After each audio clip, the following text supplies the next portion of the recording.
Hello students. Today we will start a new topic, electric field due to a point charge at any point. Okay. So see on the board. Electric field. Electric field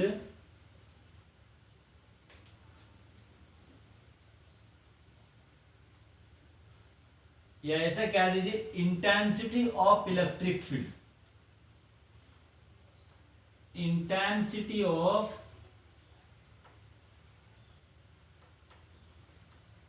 electric field at any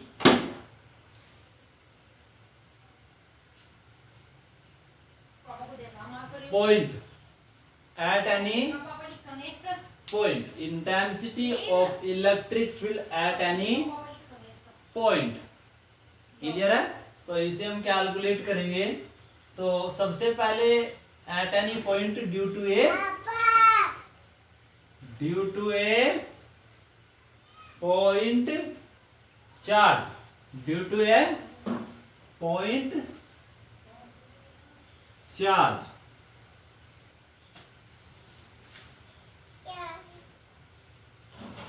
Intensity of electric field at any point due to a point charge.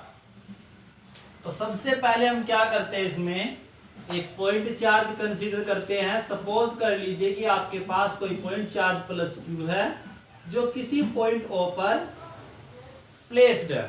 ठीक है. और इसके कारण आपको इसके electric field में किसी point P पर intensity of electric field find करनी है जिसकी इस पॉइंट O से डिस्टेंस स्मॉल r है. क्लियर है? अब आप देखिए intensity of electric field find करने के लिए आपको यहां पर फोर्स कैलकुलेट करना होगा. क्लियर है ना? और इसकी डायरेक्शन होगी कुछ ना कुछ. वो डायरेक्शन क्या है ये भी आपको बतानी होगी. तो सबसे पहले हम यहां पर एक टेस्ट चार्ज कंसीडर करते हैं Q0. आपको बताया गया था कि टेस्ट चार्ज की दो प्रॉपर्टी होती है. इसकी वैल्यू बहुत कम होती है और दूसरा ये पॉजिटिव क्वांटिटी होती है. ठीक है. तो अब आप देखिए सोर्स चार्ज आपका पॉजिटिव है, ये टेस्ट चार्ज आपका पॉजिटिव है. तो सोर्स चार्ज इस चार्ज को रिपेल करेगा. सोर्स चार्ज इस चार्ज को रिपेल करेगा.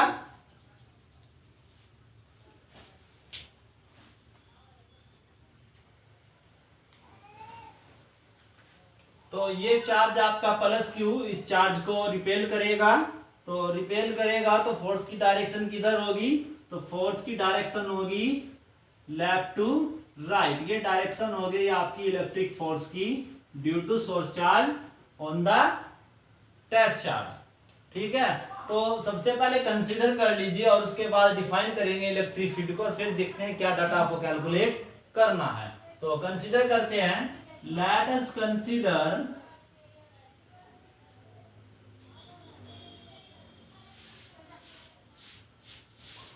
a point charge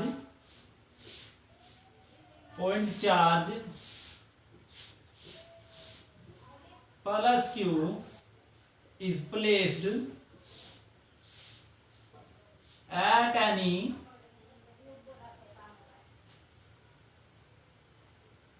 point O. Clear है? Due to which we want to find out the intensity of electric field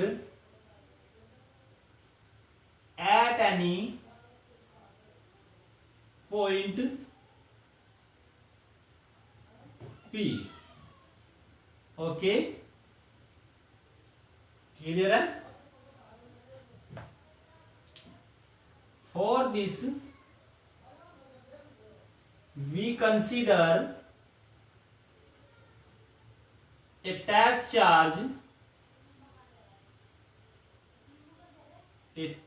charge at point P. Test charge क्या है आपका? Q not. Clear है ना? Then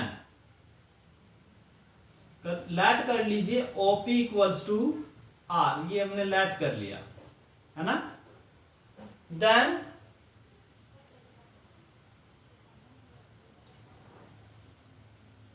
according to the definition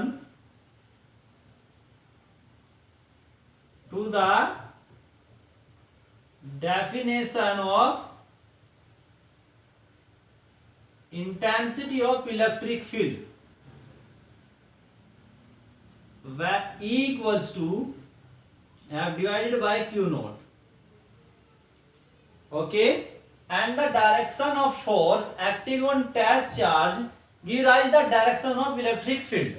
Okay, so since the direction of electric force acting test charge due to plus Q charge is left to right, so the direction of electric field will be also left to right. Okay, and left to right direction is O to P. So mention here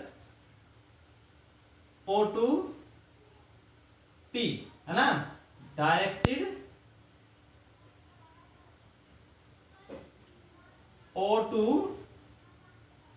P। Clear है ना?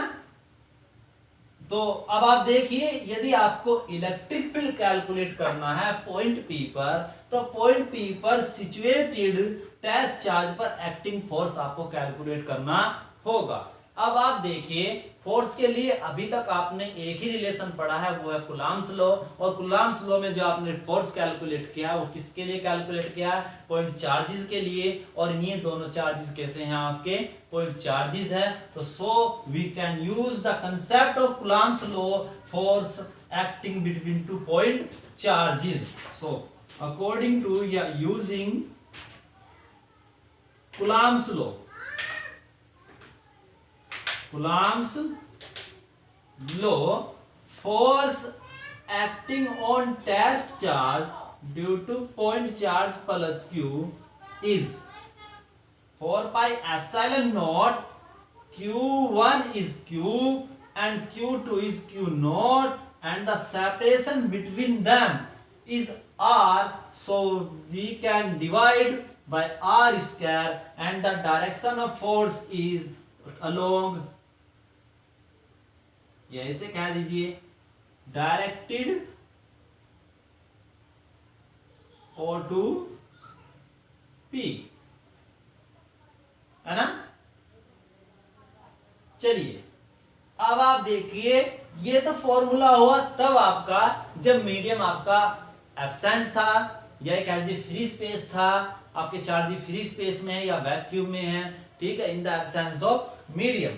But in the presence of medium, if we have here any medium of dielectric constant capital K, then the force acting between them will be 1 upon 4 pi epsilon naught K Q into Q naught upon R square. Okay, but we have requirement of F by divided by Q naught. So implies that F divided by Q naught equals to 1 by 4 pi epsilon naught into K Q by R square, directed from O to P। ध्यान रखिए, आपके जो electric field है वो एक vector quantity है, और vector quantity को डिनोट करने के हमारे पास दो मेथड है। या तो आप प्योर मैथमेटिकली वेक्टर नोटेशन में शो कर दीजिए, अदरवाइज आप मैग्नीट्यूड अलग से और डायरेक्शन अलग से मेंशन कर दीजिए। देखिए, मेथड को इजी बनाने के लिए, प्रॉब्लम्स को इजी बनाने के लिए हम मैग्नीट्यूड अलग से स्टडी करते हैं और डायरेक्शन को अलग से। तो ध्यान रखिए, आपको डायरेक्शन मेंशन जरूर करना होगा वेक्टर क्वांटिटीज के लिए। So this is known as equation number first. तो डायरेक्शन जैसे कि यहां से मेंशन कर दी तो यहां आप लिखने की जरूरत नहीं है, तो ऊपर से देख लेंगे। तो यही से आपका निकल कर आ जाएगा from equation first we get intensity of electric field at any point P due to a point charge is given by 1 by 4 pi epsilon naught into K and Q by R square। Clear है ना? आप देख लीजिए इस चीज को। Which is the required formula? Which is the required expression for electric field due to a point charge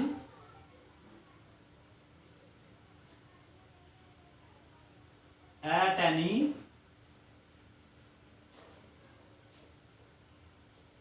point। Okay, देखिए अभी तक आपके पास 3 फॉर्मूले आए। पहला कूलम्ब्स लॉ, वो आपको याद रखना है। दूसरा आपके पास इलेक्ट्रिक फील्ड का जनरल फॉर्मूला था, यदि आपको इलेक्ट्रिक फील्ड कैलकुलेट करना है तो उसके लिए आपको फोर्स नोन होना चाहिए। अब आप देखिए, आपने थोड़ा सिंप्लीफाई कर दीजिए कि आप डायरेक्टली इलेक्ट्रिक फील्ड को किसी पॉइंट पर कैलकुलेट कर सकते हैं यदि आपके पास पॉइंट चार्ज अवेलेबल हो।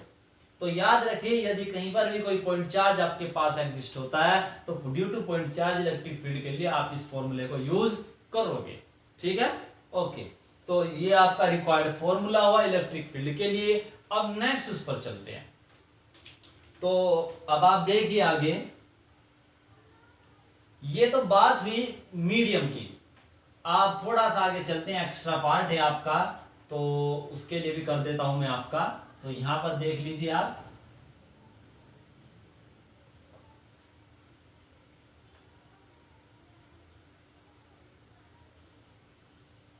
तो यहां पर एक चीज और देख लीजिए खास, जरा मैं भूल गया था। तो जैसा कि जो फोर्स की डायरेक्शन है वही किसकी होगी? आपके इलेक्ट्रिक फील्ड की डायरेक्शन। ओके, तो ये मेंशन कर दीजिए। चलिए ना,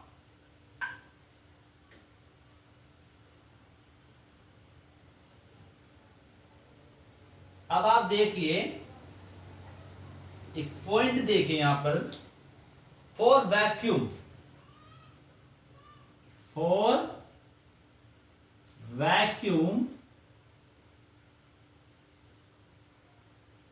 और फ्री स्पेस। क्लियर है? तो याद रखिए, चाहे वैक्यूम हो चाहे फ्री स्पेस हो या एयर हो, उसके लिए के की वैल्यू ऑलवेज कितनी होती है? 1। ठीक है, तो k equals to 1। But why? Because you know very well k equals to आपका होता है formula epsilon divided by epsilon naught, है ना? और ये जो परमिटिविटी है ये किसकी है? फ्री स्पेस की, वैक्यूम की, एयर की। ये किसकी है? मीडियम की। और यदि ये मीडियम आपका फ्री स्पेस या वैक्यूम हो जाए तो इसकी जगह आपको क्या पुट करना होगा? Epsilon not. तो एप्सिलॉन नॉट से एप्सिलॉन नॉट कैंसिल आउट हो जाएगा, तो k की वैल्यू कितनी मिलेगी आपको? 1। देन E इन वैक्यूम और फ्री स्पेस, इसे हम E नॉट से डिनोट करते हैं। E naught equal to 1/4 pi epsilon naught into Q by R square. Okay, so note कर लीजिए इसे। तो डायरेक्शन क्या है? सेम डायरेक्शन होगा, directed from O to P। Clear है ना? तो अब आगे देखिए, अब मैं चलता हूं, एक छोटा सा कंसेप्ट आपको पीछे कराया गया था, डाइलेक्ट्रिक कांस्टेंट, बट उसकी डेफिनेशन आपको नहीं कराई गई थी। यदि एग्जाम में डेफिनेशन आती है तो उस डेफिनेशन को कैसे डिफाइन करेंगे आप देखिए। तो यहां पर चलते हैं डाइलेक्ट्रिक कांस्टेंट। देखिए, कराने के लिए तो पहले ही कराया दिया जा सकता था ये, बट पहले इसलिए नहीं कराया क्योंकि अब एक साथ 2 डेफिनेशंस आपको इसकी दी जाएगी।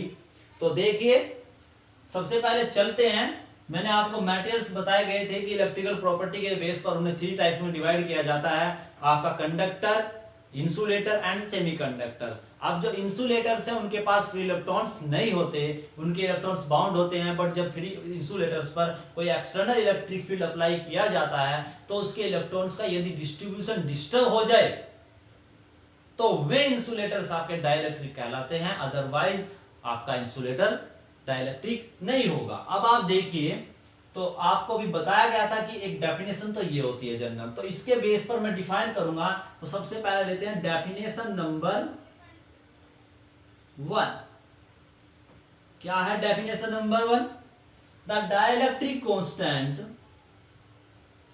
The dielectric constant of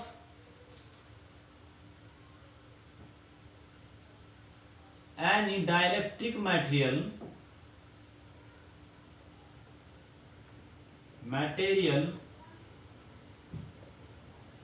is defined as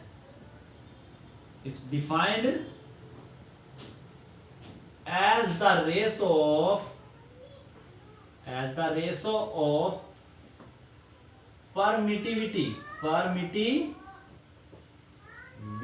of that material, that medium क्या दीजिए, medium to the permittivity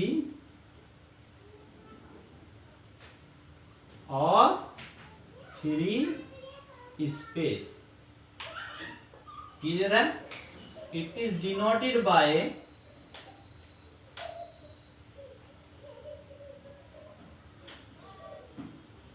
capital K, that is K equals to epsilon divided by epsilon naught. एक चीज नोट और करिए, देखिए यहां पर कि जो यहां पर आपने कैलकुलेट किया कांस्टेंट वैल्यू किसी मटेरियल के लिए, ये एप्सिलॉन बाय एप्सिलॉन नॉट है। दैट मींस ये parameter with respect to this parameter. तो परमिटिविटी आप किसके रिलेटिव निकाल रहे हैं? अनदर परमिटिविटी के।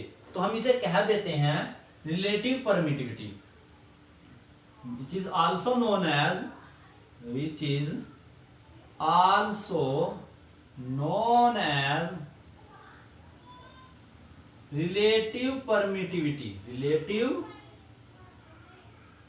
permittivity।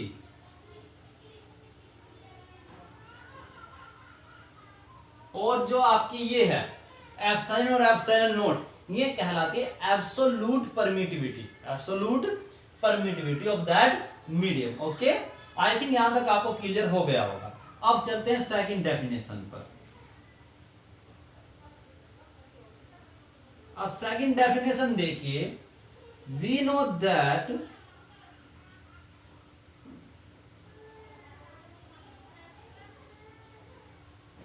एफ इन मीडियम, या ऐसा कह दीजिए एफ इन एयर कह दीजिए आप, क्योंकि एयर के लिए भी यही होता है, या आप वैक्यूम ही कह दीजिए। चलिए वैक्यूम ही ले लिया, F in vacuum equals to 1/4 pi epsilon naught Q by R square Q1 Q2। ठीक है, एंड एफ इन मीडियम, अब आप बताइए क्या चेंज होगा? 4 पाई एप्सिलॉन नॉट इंटू में क्या आ जाएगा आपका, के आएगा ना,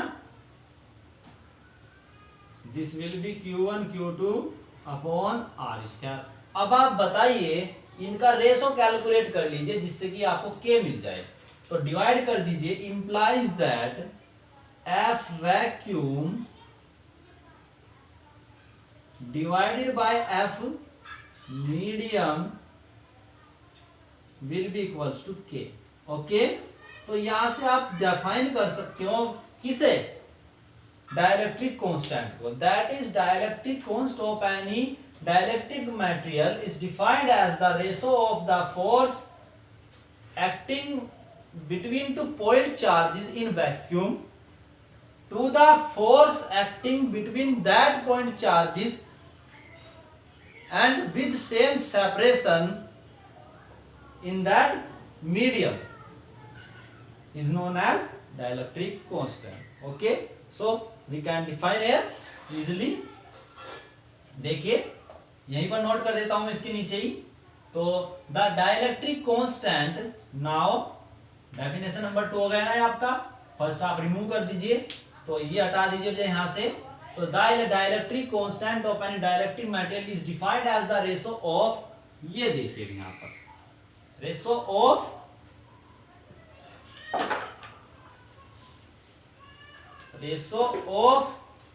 the electric force acting between two point charges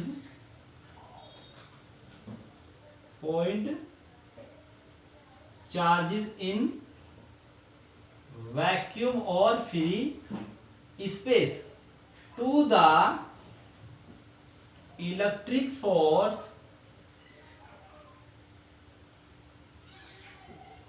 acting between same point charges at same separation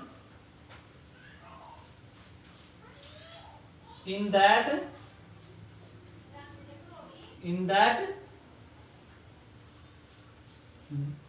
dielectric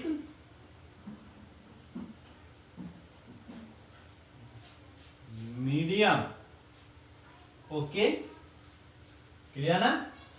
It is denoted by K. So K equals to, या आप ऐसे कर सकते हैं, यहां पर लिख सकते हैं दैट इज, इसके बाद लिखा ना आपने, तो इस तरीके से आप इसे डिफाइन कर सकते हैं. ये आपकी सेकंड डेफिनेशन हुई. अब इसी प्रकार हम क्या करेंगे, एक थर्ड डेफिनेशन और डिफाइन कर सकते हैं on the basis of electric field. इसलिए मैंने शुरू में डिफाइन नहीं कराया आपको, तीनों की तीनों डेफिनेशन एक साथ आपको मेंशन कर दी गई है यहां पर. अब आप देखिए थर्ड डेफिनेशन. थर्ड डेफिनेशन में क्या होगा आपकी,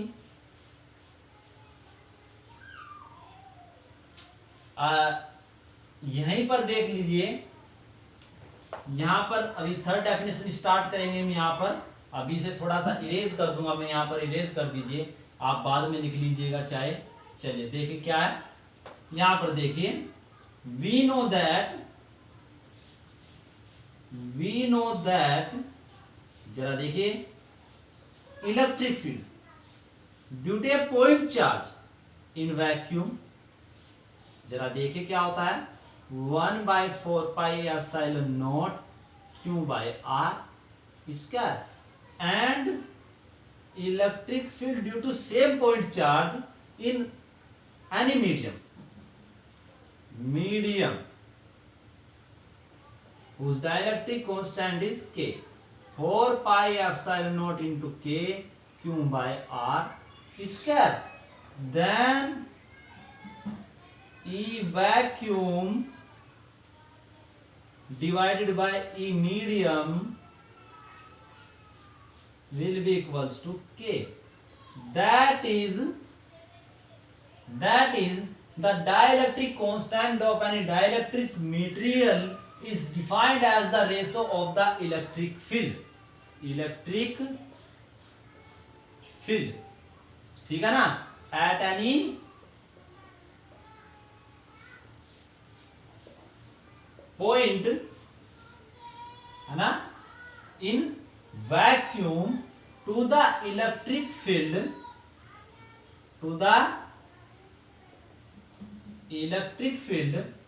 due to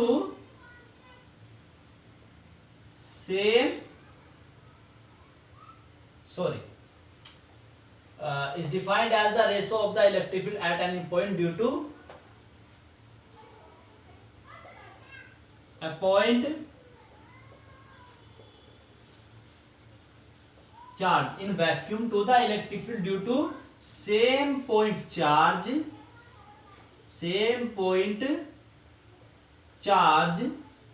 at same point, at same point in that dielectric medium. देखिए दोबारा रिपीट कर देते हैं. The dielectric constant of any dielectric material is defined as the ratio of the electric field at any point due to a point charge in vacuum to the electric field due to same point charge at same point in that dielectric medium. Okay, so these are the three basic definitions of dielectric constant. Now, but after some chapters we also discuss a very important definition of dielectric constant on the basis of capacitance of a capacitor. Okay, so fourth definition will be in next chapters. ठीक है, तो कुछ बाद में हम एक दो definition और इसकी स्टडी करेंगे, तो यहां तक आप इन्हें रिवाइज कर लीजिए. ये फॉर्मूला काफी इंपॉर्टेंट है, इसे भी आपको रिवाइज कर याद रखना है, रिमेंबर करना है, तो याद रखिए क्योंकि इस पर कुछ न्यूमेरिकल्स भी है. अब आप देखिए कि मीडियम से क्या इफेक्ट पड़ेगा.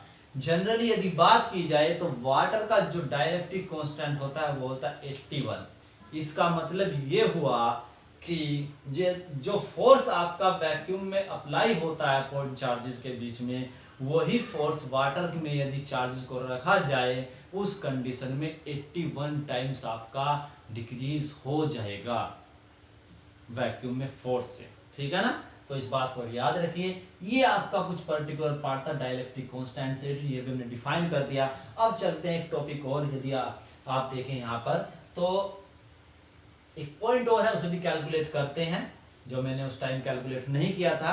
आप देख लीजिए, काफी लंबी क्लास चलने वाली है आज आपकी.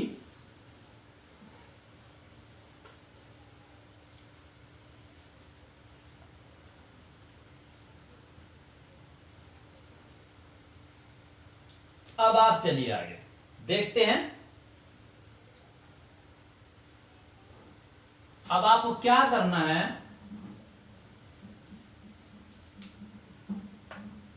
आपको कैलकुलेट करना है unit end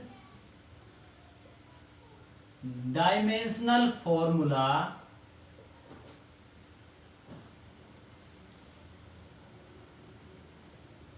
of permittivity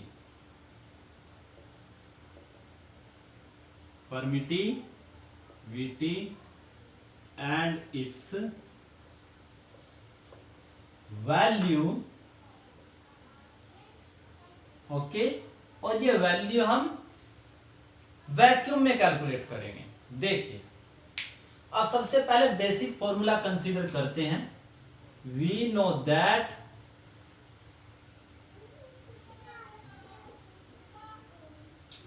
F equals to 1 by 4 pi epsilon not Q1 into Q2 upon R square.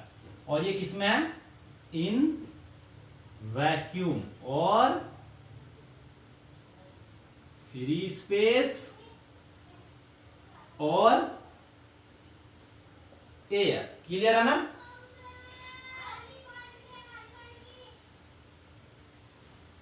चलिए, तीनों के लिए आपका ट्रू है. यदि आप चाहते हैं हम मेंशन करते हैं एयर में, फ्री स्पेस या वैक्यूम या नॉट. ठीक है, तो अब देखिए, implies that epsilon naught will be equals to 1 by 4 pi into F Q1 Q2 divided by R square. Clear है ना?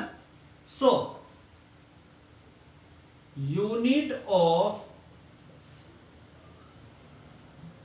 एप्सिलॉन नॉट इक्वल्स टू क्या होगा? Unit of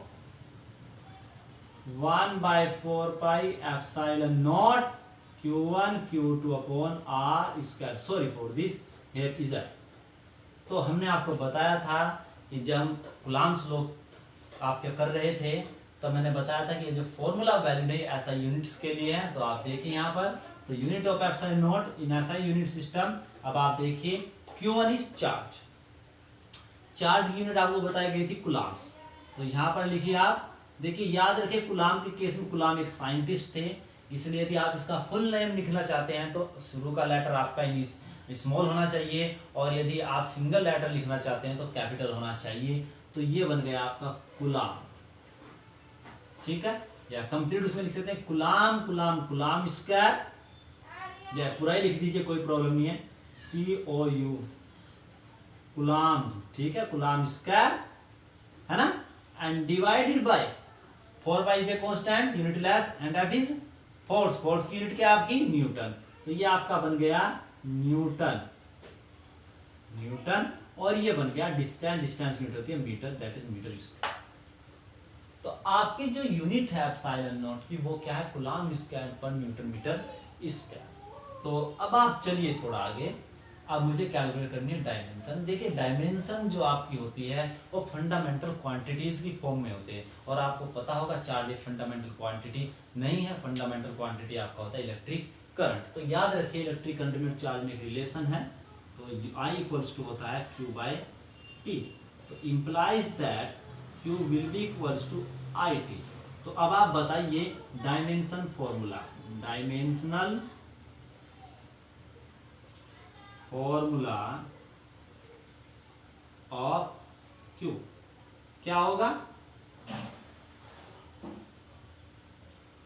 I is electric current and the dimension formula of electric current is comes from ampere. Ampere means take initial letter A and T is time T, AT। तो ये याद रखना है आपको कि जो इलेक्ट्रिक चार्ज होता है उसका जो डायमेंशनल फॉर्मूला होता है वो होता है AT। तो नाउ, और दूसरा आप याद रखिए dimension formula of, dimensional formula of force क्या होगा, ये भी आपको बताया गया था, याद रख लीजिए, MLT⁻², क्योंकि फोर्स की यूनिट जो होती है न्यूटन मीटर पर सेकंड स्क्वायर होती है। अब आप देखिए dimensional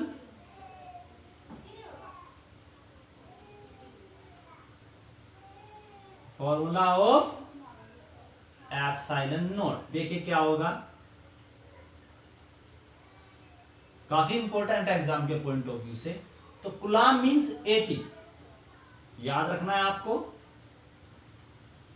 divided by Newton is MLT⁻² and multiply by L⁻², क्योंकि मीटर किसकी यूनिट है, लेंथ की, लेंथ का कैपिटल इनिशियल लेटर क्या है L।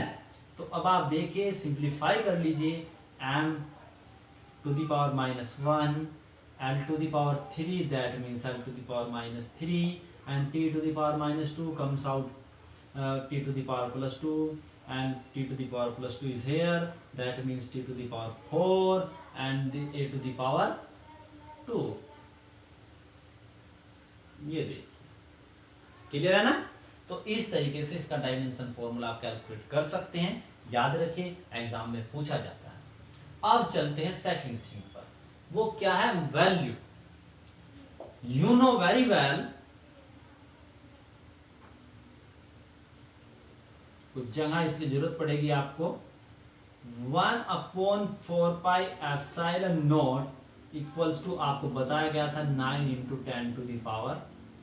10⁹ जब आर्टिकल सोल्व किया गया था कूलम्ब्स लॉ में, जब आपको एक्सप्रेशन फाइंड किया गया था फोर्स के लिए, तब आपको ये वैल्यू बताई गई थी, ठीक है। और इसकी जो यूनिट है आप कैलकुलेट कर सकते हैं, कोई प्रॉब्लम नहीं है, ठीक है। नहीं तो जैसे कि देखिए इसकी यूनिट निकालनी है ना, तो आपको सारी क्वांटिटी आपकी इधर जाएगी, तो इसकी यूनिट होगी न्यूटन, और इसका मल्टीप्लाई में जाएगा मीटर स्क्वायर पर कूलम्ब स्क्वायर। ओके, सो अब आपको वैल्यू कैलकुलेट करनी है एप्सिलॉन नॉट की।